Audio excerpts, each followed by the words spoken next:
Hi, it's me Advaith. അപ്പോൾ നമുക്കിന്ന് നമ്മളെ വീട്ടിലുള്ള ചേരുവകൾ വെച്ചിട്ട് എങ്ങനെ ഒരു അടിപൊളി കാരമൽ പുഡിങ് വെറും 10 മിനിറ്റിൽ ഉണ്ടാക്കിയെടുക്കാൻ നോക്കാം. അപ്പോൾ എല്ലാവരും വീഡിയോ ആദ്യം മുതൽ അവസാനം വരെ സ്കിപ്പ് ചെയ്യാതെ കാണുക. മാത്രമല്ല, നിങ്ങളെൻ്റെ ചാനൽ സബ്സ്ക്രൈബ് ചെയ്യാതാണ് കാണുന്നതെങ്കിൽ എല്ലാവരും സബ്സ്ക്രൈബ് ചെയ്ത് തൊട്ടടുത്ത് കാണുന്ന ബെല്ലൈക്കണിൽ ഓൾ കൂടെ മറക്കാതെ പ്രസ് ചെയ്യുക. അപ്പോൾ നമുക്ക് നേരെ വീഡിയോയിലേക്ക് പോവാം. അതിനായി ഞാനിവിടെ 6 ബ്രെഡ് എടുത്തിട്ടുണ്ട്. ഇതിൻ്റെ ഈ ബ്രൗൺ കളറുള്ള ഈ പോർഷൻ നമുക്ക് ആവശ്യമില്ല, ഇത് നമുക്ക് കട്ട് ചെയ്ത് ഒഴിവാക്കേണ്ടതായിട്ടുണ്ട്. ഇതിൻ്റെ ഈ വൈറ്റ് പോർഷൻ മാത്രമേ നമ്മൾ പുഡിങ്ങിലേക്ക് എടുക്കുന്നുള്ളൂ. അപ്പോൾ നമുക്ക് ഈ ബ്രെഡിൻ്റെ ഈ ബ്രൗൺ കളർ പോർഷൻ കട്ട് ചെയ്ത് ഒഴിവാക്കാം. അങ്ങനെ ബ്രൗൺ കളർ പോർഷൻ കട്ട് ചെയ്ത് ഒഴിവാക്കിയിട്ടുണ്ട്.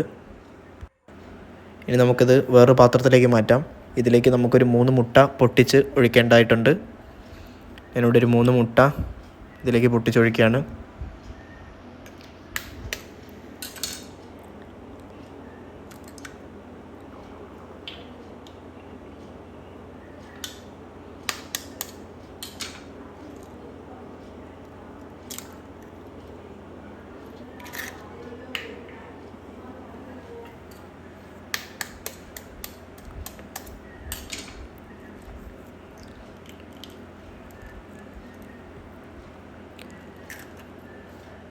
മുട്ട ചേർത്തതിന് ശേഷം നമുക്ക് ഇതിലേക്ക് നമ്മളെ മധുരത്തിന് ആവശ്യമായിട്ടുള്ള പഞ്ചസാര ചേർത്ത് കൊടുക്കാം.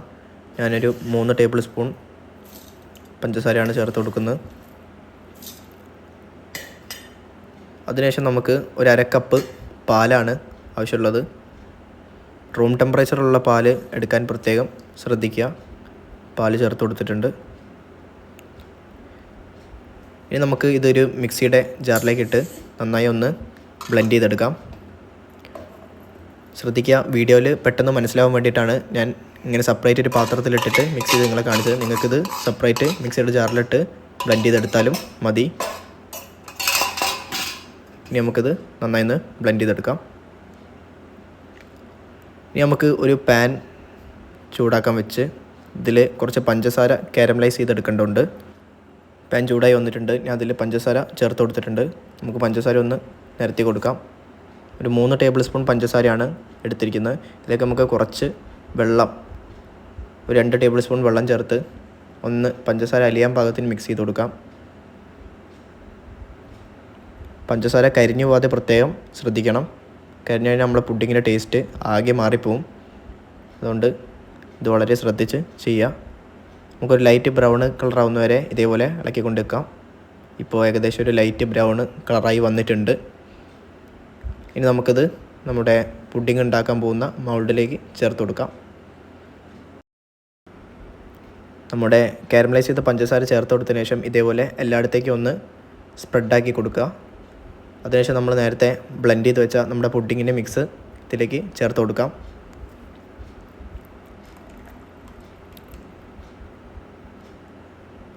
നമുക്കിതൊന്ന് ടാപ്പ് ചെയ്ത് കൊടുക്കാം.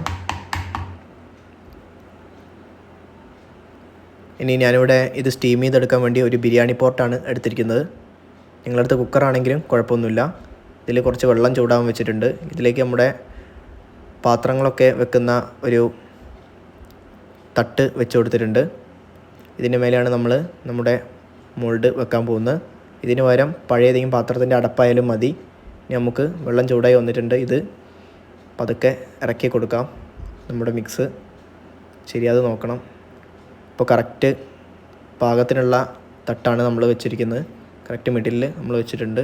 ഇനി നമുക്ക് ഒരു 10 മിനിറ്റ് ആണ് ഇതിൻ്റെ കുക്കിംഗ് ടൈം. ലോ ഫ്ലെയിമിൽ ഒരു 10 മിനിറ്റ് വെച്ചതിന് ശേഷം നമുക്ക് ഇത് തുറക്കാവുന്നതാണ്. അപ്പോൾ 10 മിനിറ്റ് കഴിഞ്ഞിട്ട് നമുക്ക് തുറന്ന് നോക്കാം. ഇപ്പോൾ ഏകദേശം 10 മിനിറ്റ് കഴിഞ്ഞിട്ടുണ്ട്. നമുക്ക് ഒന്ന് തുറന്ന് നോക്കാം. ശ്രദ്ധിക്കുക, തീ ലോ ഫ്ലെയിമിൽ തന്നെയാണ് ഇപ്പോഴും ഉള്ളത്. നമ്മുടെ പുഡിങ്ങൊക്കെ അത്യാവശ്യം വെന്ത് വന്നിട്ടുണ്ട്. അങ്ങനെ നമ്മുടെ പുഡിങ് ഇവിടെ റെഡി ആയിട്ടുണ്ട്. നമുക്കിത് വേറൊരു പാത്രത്തിലേക്ക് മാറ്റാം. അങ്ങനെ ചൂടൊക്കെ തണിഞ്ഞ് നമ്മുടെ അടിപൊളി സോഫ്റ്റ് ആയിട്ടുള്ള പുഡിങ് ഇവിടെ റെഡി ആയിട്ടുണ്ട്. നമുക്ക് ഇതിൻ്റെ ഉള്ളിലത്തെ അവസ്ഥ ആണ് ഇനി അറിയേണ്ടത്.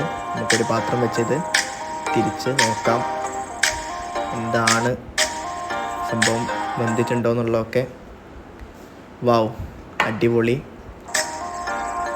നമ്മുടെ ഉഷാറ് പുഡിംഗ് ഇവിടെ റെഡി ആയിട്ടുണ്ട്. നമ്മൾ വെച്ച കാരമലൈസൊക്കെ കറക്റ്റ് സ്പ്രെഡായി വന്നിട്ടുണ്ട്. നിങ്ങൾക്ക് കാണുമ്പോൾ തന്നെ മനസ്സിലാവും എന്തൊരു സോഫ്റ്റ് ആയിട്ടുള്ള പുഡിംഗാണ് ഇതെന്ന്. ഇതിനി നമുക്ക് കട്ട് ചെയ്ത് നോക്കാം. വളരെ സോഫ്റ്റ് പഞ്ഞി പോലെയുള്ള നമ്മുടെ പുഡിങ് റെഡി ആയിട്ടുണ്ട്. തണുപ്പിച്ചൊക്കെ കഴിക്കാൻ നല്ല അടിപൊളി ടേസ്റ്റ് തന്നെ ആയിരിക്കും. കണ്ടോ എന്തൊരു സോഫ്റ്റാന്ന്. ഇനി നമുക്കിത് കഴിച്ചു നോക്കാം. വാവ്. അപ്പോൾ ഞാൻ കഴിച്ചു നോക്കി. ഇനി അഭിപ്രായം പറയേണ്ടത് നിങ്ങളാണ്. അപ്പോൾ എല്ലാവരും വീട്ടിലൊന്ന് ഉണ്ടാക്കി നോക്കി ഫീഡ്ബാക്ക് കമൻറ്റ് ബോക്സിൽ അറിയിക്കുക. അടുത്തൊരു വീഡിയോ ആയി കാണുന്നവരെ ബായ്.